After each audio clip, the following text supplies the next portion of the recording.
សញ្ញាធ្ងន់ធ្ងរឬសញ្ញាគ្រោះថ្នាក់ចំពោះជំងឺគ្រុនឈាមជាធម្មតាវាកើតឡើងនៅចន្លោះថ្ងៃទី3និងថ្ងៃទី7នៃវដ្តរបស់គ្រុនឈាម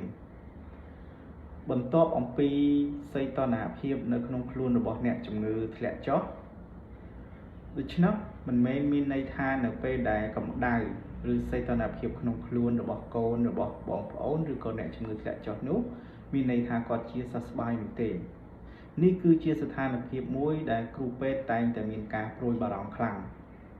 ជាពិសេសនៅពេលដែលអ្នកជំងឺមានសញ្ញាព្រមានមួយចំនួនដូចជាចុកពោះខ្លាំងឬក៏ចុកពោះជាប់មានសញ្ញាក្អួតឬចង្អោរមានការចិញ្ចៀមនៅតាមអញ្ចាញធ្មេញឬនៅនឹងក្របភ្នែកករណីមួយចំនួនអាចមានការក្អួតឈាមជាពិសេសនៅពេលដែលអ្នកជំងឺមានអាការៈចាប់ផ្ដើមងងុយគេងខ្លាំងឬក៏យើងហៅថាសន្លឹមឬក៏គេងជាប់រហូតនិងស្ថានភាពនៅចុងដៃចុងជើងរបស់អ្នកជំងឺចាប់ផ្ដើមចុះត្រជាក់ជាពិសេសនៅពេលដែលអ្នកជំងឺមាន